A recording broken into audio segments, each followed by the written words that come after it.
Assalamualaikum warahmatullahi wabarakatuh. Salam sejahtera untuk kita semua. Perkenalkan, nama saya Reza Afandi Gulam, dosen program studi kewirausahaan Institut Teknologi dan Bisnis Muhammadiyah Polewali Mandar. Salah satu kewajiban dosen adalah melakukan pengajaran. Pada kesempatan ini, saya ingin menjelaskan salah satu mata kuliah yang saya ampu, yaitu mata kuliah Manajemen Sumber Daya Manusia Bisnis dengan menggunakan metode Direct Instruction. Sebelum saya menjelaskan mengenai metode pembelajaran, terlebih dahulu saya akan menjelaskan deskripsi singkat mata kuliah Manajemen Sumber Daya Manusia Bisnis dan capaian pembelajaran mata kuliah Manajemen Sumber Daya Manusia Bisnis. Secara singkat, mata kuliah Manajemen Sumber Daya Manusia Bisnis ini mempelajari tentang pengelolaan sumber daya manusia dalam konteks organisasi bisnis secara efektif pada suatu organisasi, yang mencakup perspektif manajemen sumber daya manusia, konteks eksternal manajemen sumber daya manusia bisnis, fungsi dalam operasional manajemen sumber daya manusia bisnis, konteks internasional manajemen sumber daya manusia bisnis, isu-isu terkini dalam manajemen sumber daya manusia bisnis, serta masalah hubungan industrial yang ada di dalam setiap organisasi. Capaian pembelajaran mata kuliah manajemen sumber daya manusia bisnis ini ialah mahasiswa mampu memahami materi tentang pengelolaan sumber daya manusia secara efektif di dalam satu organisasi. Mahasiswa juga mampu menjelaskan isu-isu terkini yang berkaitan dengan manajemen sumber daya manusia bisnis, serta mampu mengambil keputusan dalam mengatasi masalah-masalah yang muncul dalam pengelolaan sumber daya manusia di dalam konteks bisnis. Pada kesempatan ini, saya pula akan menjelaskan mengenai teknik pengajaran dengan menggunakan metode pembelajaran Direct Instruction atau pembelajaran langsung pada mata kuliah yang saya ampu. Metode pembelajaran Direct Instruction atau pembelajaran langsung adalah suatu model pembelajaran yang dapat membentuk mahasiswa untuk mempelajari serta menguasai keterampilan dasar dan mendapatkan sebuah informasi selangkah demi selangkah dengan pola kegiatan yang terstruktur. Pembelajaran langsung tidak hanya menggunakan teknik ceramah saja, tetapi juga menggunakan bentuk demonstrasi, praktik, maupun kerja kelompok. Selanjutnya, metode pembelajaran langsung diterapkan melalui 5 fase. Yang pertama, fase pertama ini menyampaikan tujuan perkuliahan. Pada fase ini, saya membuka perkuliahan pertama dengan menyampaikan deskripsi umum mata kuliah, termasuk peran strategis manajemen sumber daya manusia bisnis dalam mendukung pencapaian visi dan misi organisasi bisnis. Saya menjelaskan rencana pembelajaran semester atau RPS secara menyeluruh, mulai dari struktur topik, bobot penilaian, tata tertib, hingga kontrak perkuliahan yang mencakup aturan kehadiran, etika akademik, metode penugasan, dan jenis evaluasi. Setiap awal pertemuan, saya secara konsisten menyampaikan capaian pembelajaran mata kuliah atau CPMK sebagai tujuan spesifik yang ingin dicapai di sesi tersebut, sehingga para mahasiswa dapat memahami arah pembelajaran dan peran aktif yang diharapkan dari mereka dalam mencapai kompetisi tersebut. Fase kedua, presentasi materi yang diajarkan.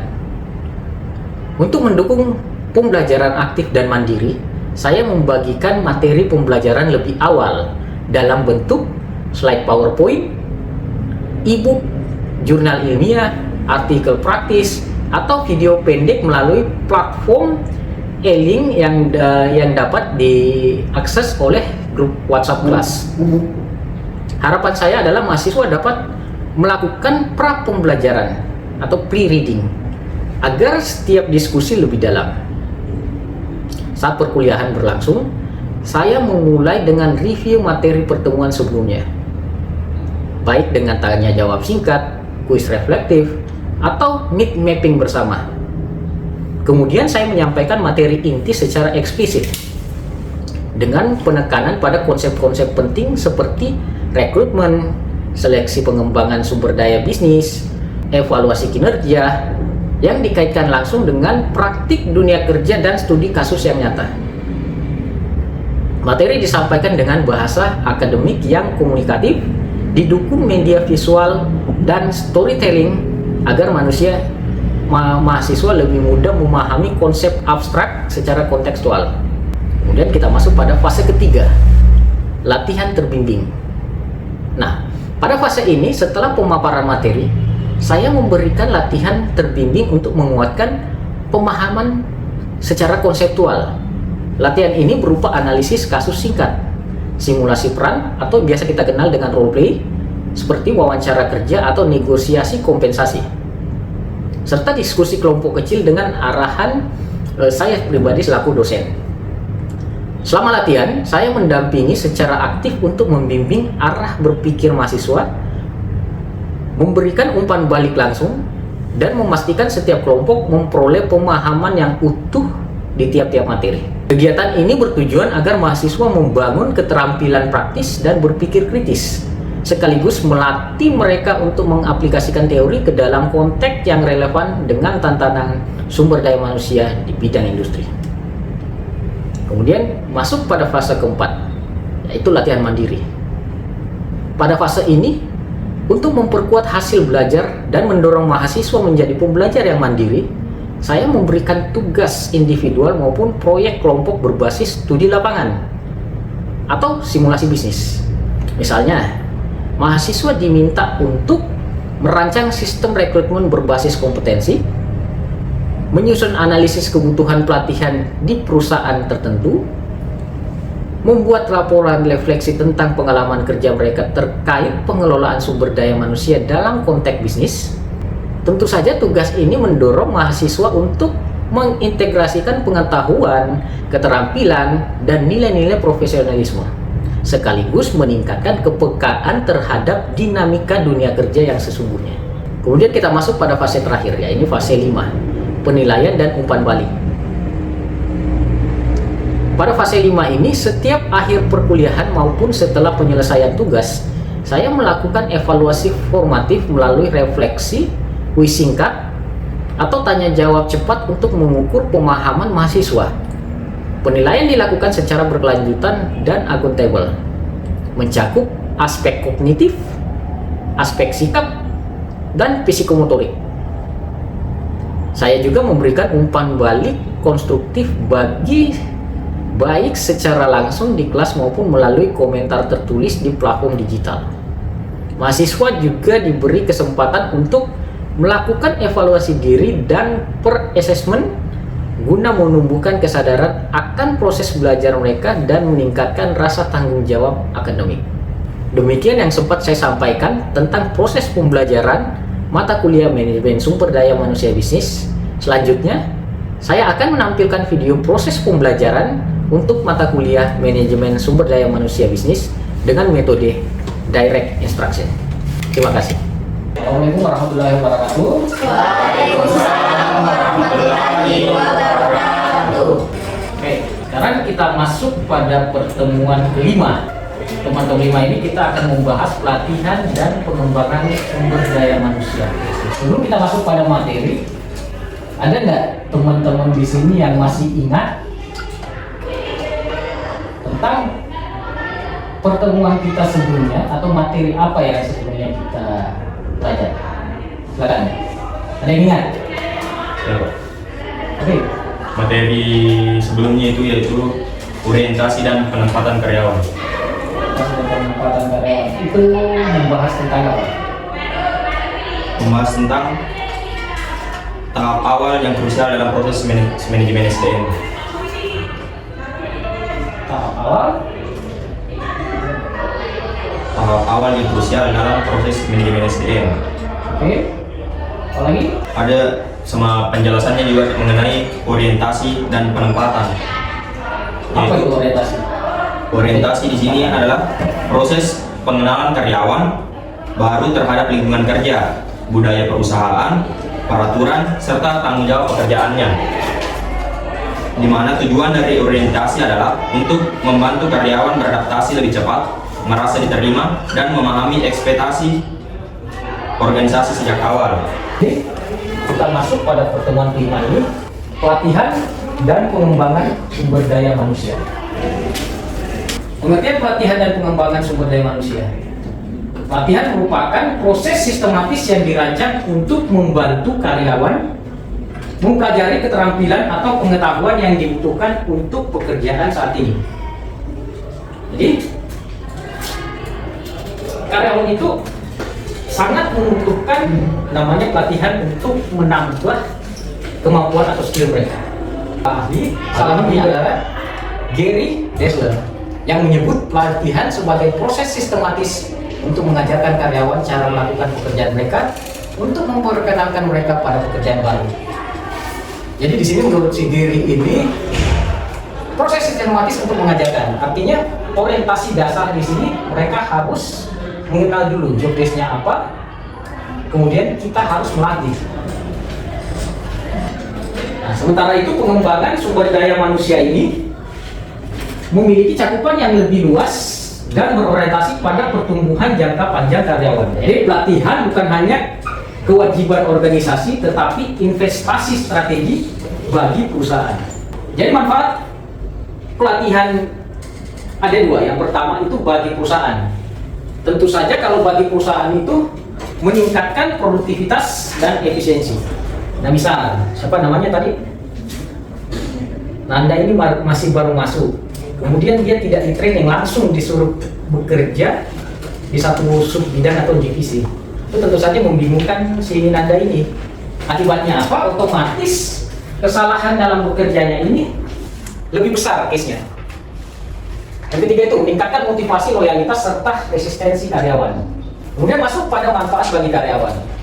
Manfaat bagi karyawan ini yang pertama menambah keterampilan serta pengetahuan. Contohnya seperti si Desta. Desta bisa masuk sebagai satu teknisi di perusahaan A, B, C.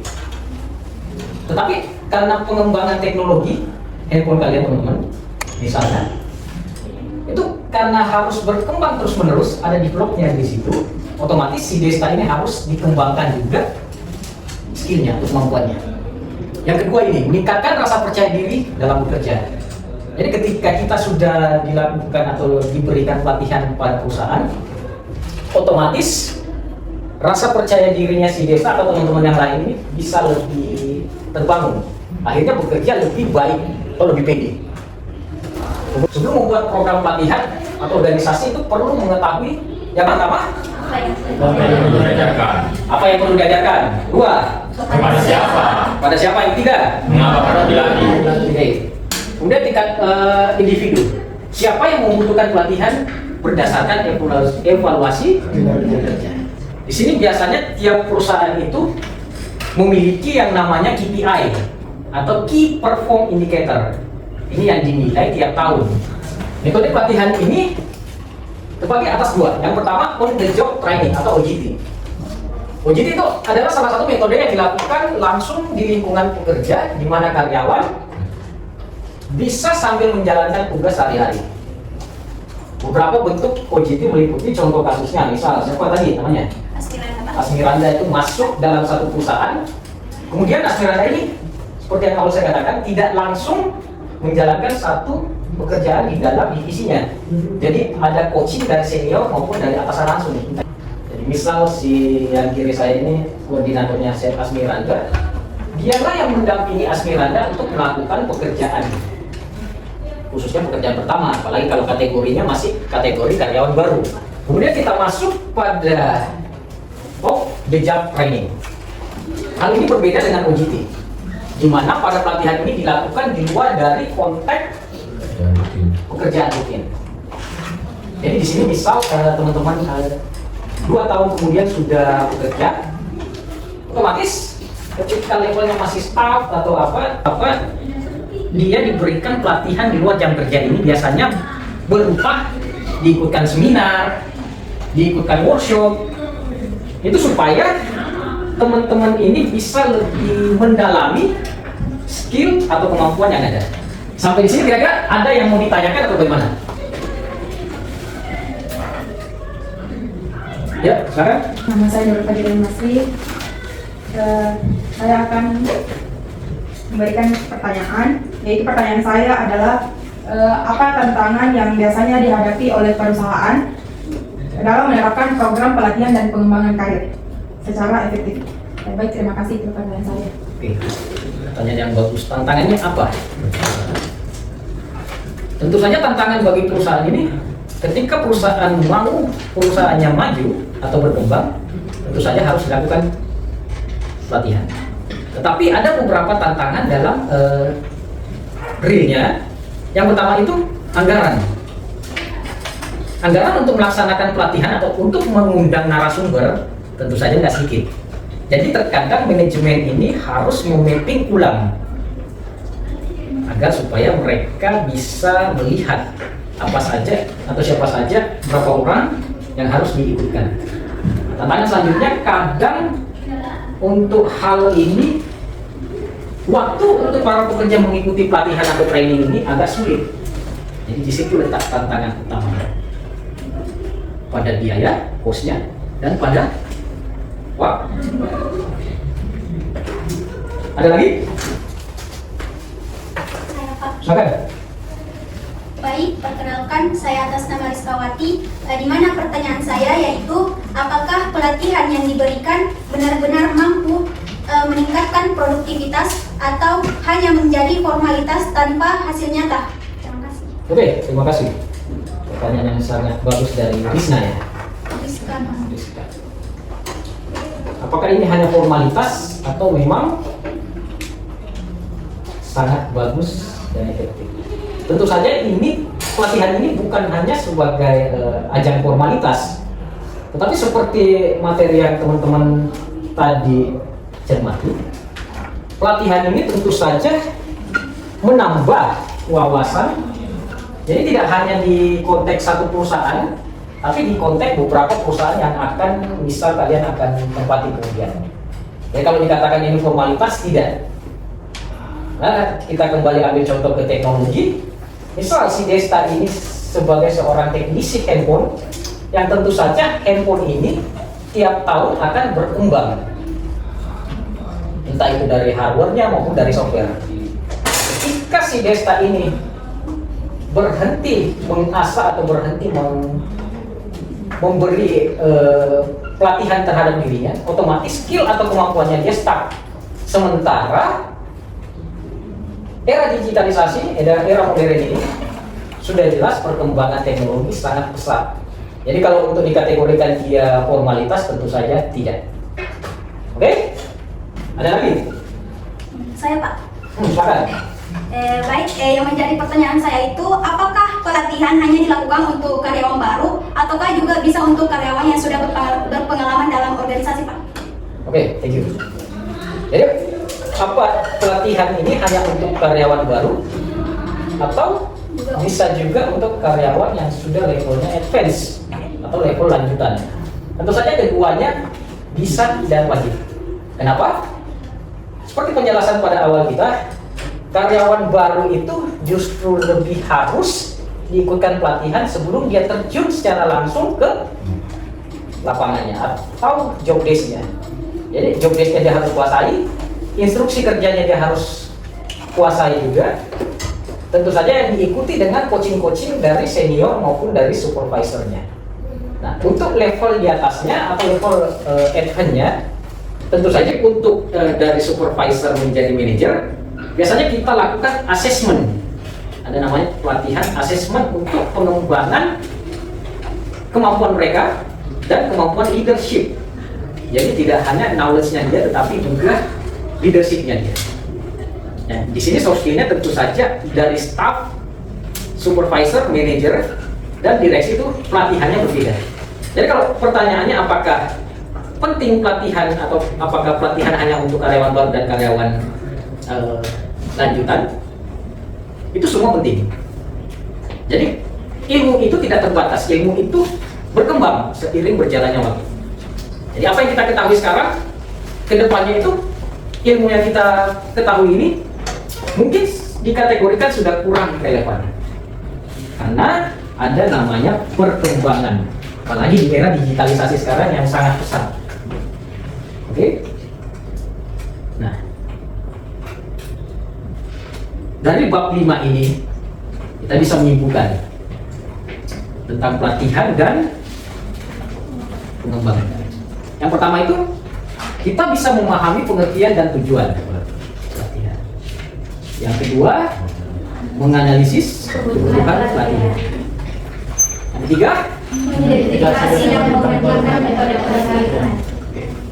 jadi kita bisa identifikasi, bandingkan metode pelatihan apa yang harus kita gunakan terhadap karyawan baru maupun karyawan yang levelnya sudah expert. Yang keempat, Memahami proses pengembangan karir. memahami proses pengembangan karir. Di sini development karir pada karyawan kita harus paham dia harus dikembangkan ke arah yang mana. Dan yang terakhir, Menjelaskan dan merancang perencanaan suksesi. di sini supaya teman-teman bisa merancang ke depan bagaimana caranya memberikan pelatihan, memberikan tongkat kepemimpinan berkelanjutan agar supaya organisasi atau perusahaan kita tidak stuck pada kepemimpinan yang lalu. Jadi ada regenerasi. Karena teman-teman yang ada di sini itu 2 tahun kemudian itu sudah masuk ke dunia pekerjaan. Yang dimana dunia pekerjaan itu memang harus sangat kalian harus ada bekalnya dari awal. Oke? Jadi untuk materi kita hari ini cukup sekian. Terima kasih, dan untuk materi selanjutnya itu kita akan membahas tentang manajemen kinerja. Yang dimana manajemen kinerja ini adalah proses sistematis untuk menilai, memantau, agar selaras sesuai organisasi. Jadi pekan depan itu kita ketemu dengan pertemuan kita yang membahas tentang manajemen kinerja karyawan. Oke. Jadi kalau ada yang mau ditanyakan lebih lanjut silahkan di grup WhatsApp-nya atau bisa japri saya. Oke, sekian dari saya, kita ketemu di pekan depan pertemuan selanjutnya. Assalamualaikum warahmatullahi wabarakatuh. Waalaikumsalam warahmatullahi wabarakatuh.